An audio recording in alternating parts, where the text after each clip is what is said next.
From the jungles of Southeast Asia, to the deserts of the Middle East, to the crowded streets of Africa, America's Central Intelligence Agency has waged a shadow war for decades. Its agents move in silence, strike without warning, and often disappear without trace.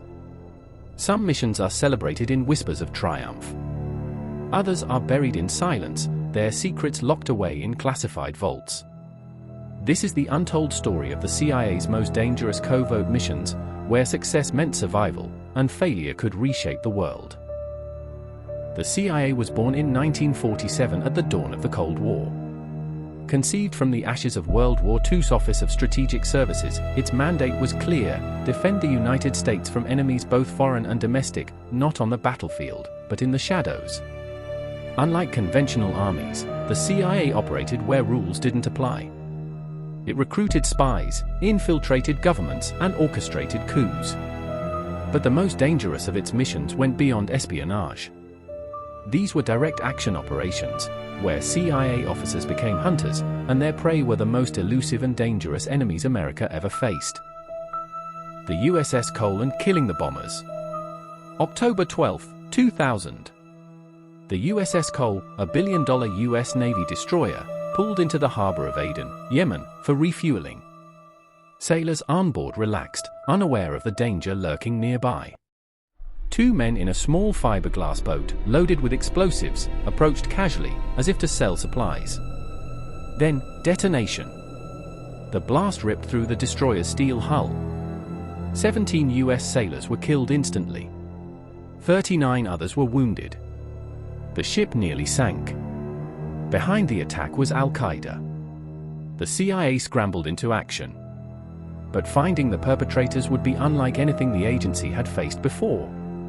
Yemen was hostile terrain, tribal, fractured, and filled with sympathizers of bin Laden. The CIA launched an operation codenamed Killing the Bombers. Its goal: identify and eliminate the Al-Qaeda operatives who had planned and executed the USS Cole attack. Operating out of a secret station in Sana'a, case officers built networks of informants, bribed tribal leaders, and used surveillance drones, the Predator UAV, still experimental at the time. What made the mission dangerous wasn't only the target but the environment. CIA officers risked ambush, kidnapping, or death at the hands of extremists. Each meeting in a dim cafe or remote village was a gamble with life. It took months of intelligence gathering before the CIA narrowed down its suspects. Among them was Qaid Salim Sinan al-Harithi, a top Al-Qaeda operative. The hunt would drag on for years, but the CIA would not forget. Operation Celestial Balance. 2 years earlier, in 1998, the US Embassy in Nairobi, Kenya, had been reduced to rubble by a massive truck bomb. Over 200 people were killed, including 12 Americans. Another nearly simultaneous bombing struck the US Embassy in Dar es Salaam, Tanzania. The twin bombings marked Al-Qaeda's emergence onto the world stage. For the CIA, the mission was personal. The Nairobi bombing was carried out by operatives trained directly under Osama bin Laden. The agency codenamed its hunt Operation Celestial Balance. The target, Fajl Abdullah Mohammed, a Kenyan national and one of Al-Qaeda's most dangerous operatives. Fajl was a master of disguise, fluent in multiple languages, and capable of blending seamlessly into African societies. He had blood on his hands, and the CIA wanted him eliminated. But hunting him in East Africa was a nightmare.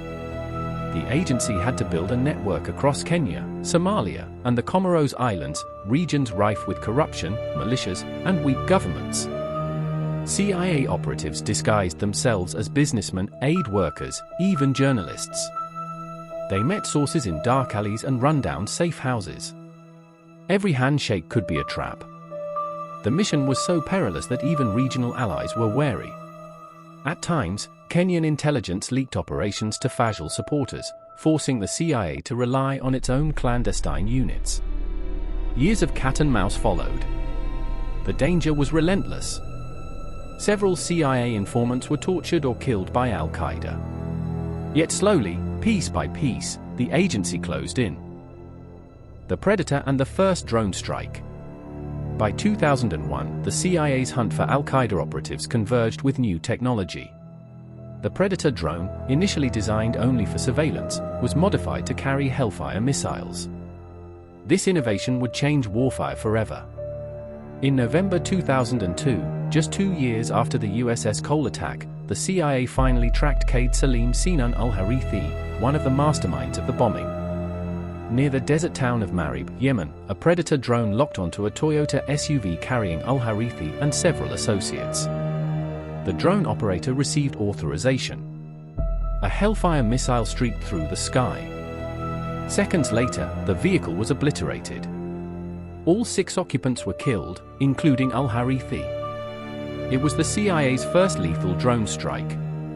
The operation was a watershed moment. It demonstrated the CIA's ability to strike anywhere, anytime, without risking American boots on the ground. But it also opened a Pandora's box of moral and legal debates. Critics argued it was assassination. Supporters called it justice. For the agency's operatives, it was closure. The men who killed 17 sailors aboard the USS Cole had finally paid the price. Operation Cyclone, Afghanistan's shadow war. Not all of the CIA's dangerous missions targeted terrorists. Some shaped the very course of history. In the late 1970s, the Soviet Union invaded Afghanistan. The CIA responded with Operation Cyclone, one of its longest and most expensive covert wars. The agency funneled billions of dollars in weapons and training to Afghan Mujahideen fighters. These rebels fought with outdated rifles, but under the CIA's guidance, they received Stinger missiles capable of shooting down Soviet helicopters. The risks were enormous. CIA operatives had to negotiate with tribal warlords, smuggle weapons across treacherous terrain, and operate under constant threat of Soviet detection. A single mistake could have sparked World War III. The gamble paid off. By the late 1980s, the Soviets withdrew, their forces broken and demoralized. Operation Cyclone became one of the CIA's most celebrated successes. But it came at a cost. Many of the fighters the CIA had armed would later become extremists, including those who formed the backbone of Al-Qaeda. The hunt for Osama bin Laden. No mission tested the CIA more than the pursuit of Osama bin Laden. After the 9/11 attacks, the agency was tasked with the greatest manhunt in modern history. Bin Laden was hidden in the rugged mountains of Afghanistan and Pakistan, protected by loyal fighters and sympathetic tribes. The CIA deployed paramilitary officers from the Special Activities Division, who fought alongside US Special Forces in Tora Bora. They bribed warlords, tracked couriers, and tapped into global communications. The work was relentless, exhausting, and deadly. Many missions ended in failure or near disaster. For nearly a decade, bin Laden remained out of reach.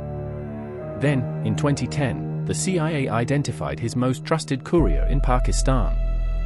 Through painstaking surveillance, they traced him to a high-walled compound in Abbottabad. What followed was Operation Neptune Spear, the Navy SEAL raid that killed bin Laden in May 2011. But make no mistake, it was the CIA's years of dangerous intelligence gathering that made the mission possible. Covert wars in Africa. The CIA's dangerous missions extended deep into Africa. In Somalia, the agency pursued al-Shabaab militants who pledged allegiance to Al-Qaeda. Operatives ran black sites, interrogated captured fighters, and coordinated with special forces for raids. Each mission carried the risk of betrayal, ambush, or exposure. In Libya, during the 2011 uprising, CIA officers were among the first Americans on the ground. They gathered intelligence, armed rebel groups, and paved the way for NATO's bombing campaign that toppled Muammar Gaddafi. But their presence also exposed them to kidnappings and attacks, as rival militias competed for power. In Mali, Niger, and the Sahel, CIA drones hunted Islamist insurgents across endless deserts. Pilots sat thousands of miles away in the US, but the operatives on the ground, tasked with gathering local intelligence, risked death every day. The costs of secrecy. Every dangerous CIA mission came with costs, both human and moral. Dozens of officers died in the field, their names only later revealed on the agency's wall of stars in Langley, Virginia. Others disappeared entirely, their fates classified. The secrecy also raised profound ethical questions. Could targeted killings be justified? Did covert coups serve democracy or undermine it? In places like Chile, Iran, and Congo, CIA missions left scars that lasted generations. Yet for the men and women who carried them out, the answer was often simple: succeed, or America suffers. The CIA's most dangerous missions remain hidden in classified files, locked away from history. But the ones we know reveal a chilling truth, that in the shadows, battles are fought every day. There are no medals, no parades, only the quiet knowledge that the line between chaos and order is held by men and women whose names we may never know. This is the story of the CIA's most dangerous covert missions. Missions where one mistake meant disaster. Missions where secrecy was the only shield. Missions that remind us that history is not only written on battlefields, but also in the shadows.